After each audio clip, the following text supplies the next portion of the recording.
Bwana Yesu asifiwe. Kwa jina naitwa Godfrey au Sanzu. Siku ya leo niko mahali hapa pamoja nawe mwana wa Mungu. Nilikuwa natamani niweze kushare kitu kimoja au tujikumbushe kitu kimoja juu ya mtazamo wa watu wa kanisani.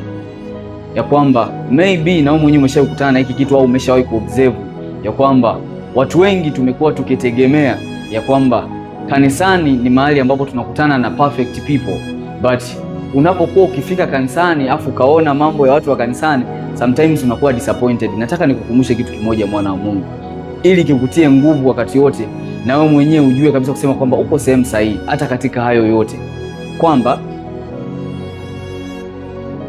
kanisani yamkini ndo mahali ambapo kuna watu waongo zaidi, ndo mahali ambapo kuna watu ambao wasaliti zaidi, kuna watu ambao yani maybe wanaonekana kwamba ndo wana mambo mengi ya ajabu kuliko hata watu wa duniani, au nikisema wa duniani namaanisha ambao hawajaokoka.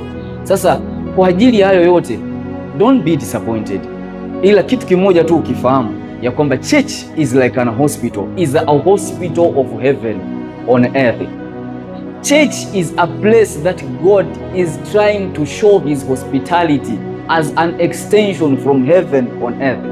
Is a place that God is trying to show his hospitality to shape the humanity on earth.